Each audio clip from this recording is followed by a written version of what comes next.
বিশেষ চাহিদা সম্পন্ন সন্তানদের সার্বিক বিকাশ ও কল্যাণ নিশ্চিতে অভিভাবকদের মানসিক সুস্থতা ও সক্ষমতা বৃদ্ধি অত্যন্ত গুরুত্বপূর্ণ বলে জানিয়েছেন মনোবিজ্ঞানী ডক্টর রাজেকা ফেরদৌস। শনিবার রাজধানীর তেজগাঁওয়ে বেঙ্গল স্কয়ারে এ সংক্রান্ত এক কর্মশালার আয়োজন করে ইন্সপিরেশন ওয়েলফেয়ার সোসাইটি। কর্মশালাটি অভিভাবকদের আত্মবিশ্বাস বৃদ্ধিতে অত্যন্ত সহায়ক হবে বলে মত প্রতিষ্ঠানটির সহসভাপতির। জেম মাহমুদের রিপোর্টে দেখুন বিস্তারিত।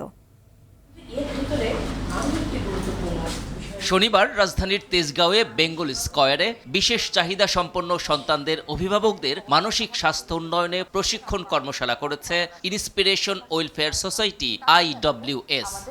হেলথ ইস্যুস নিয়ে কাজ করছে। এতে জ্ঞানভিত্তিক আচরণ থেরাপির বিভিন্ন কৌশল নিয়ে আলোচনা করেন জগন্নাথ বিশ্ববিদ্যালয়ের মনোবিজ্ঞানের শিক্ষক ডক্টর রাজেকা ফেরদৌস তানি।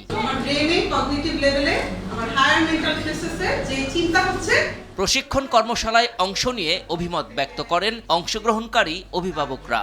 আমরা যে সন্তানদের করি আমাদের একটা ট্রেনিং দরকার, সেই ট্রেনিংটাই আজকে ইন্সপিরেশন ওয়েলফেয়ার সোসাইটি দিয়েছে। কিভাবে মানসিক দুশ্চিন্তা দূর করব সেটা জানতে পারলাম। আমাদের খুব ধৈর্য ধরতে হবে, এগুলো অনেক কিছু আজকে আসলে অভিভূত হয়ে গেছি আমি।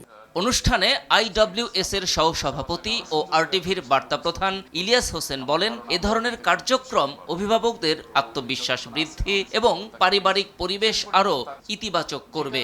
আধুনিক বিশ্বে আধুনিক চিকিৎসায় মনের ব্যাপারে খুব জোর দেওয়া হচ্ছে যে আপনার মন যদি স্ট্রং থাকে, সুস্থ থাকে, শরীরের ছোটখাটো বিষয়গুলো ওভারকাম করা যায়। অভিভাবকদের মানসিক স্বাস্থ্যোন্নয়নের গুরুত্ব তুলে ধরেন প্রতিষ্ঠানটির প্রতিষ্ঠাতা ও সাধারণ সম্পাদক সৈয়দা মুনিরা ইসলাম। মনের বিষয়টাকে যদি আমরা কি করি যে গুরুত্ব না দিই, তবে সেটা যে কতটা দীর্ঘস্থায়ী একটা প্রভাব আমাদের শরীরের উপর ফেলে।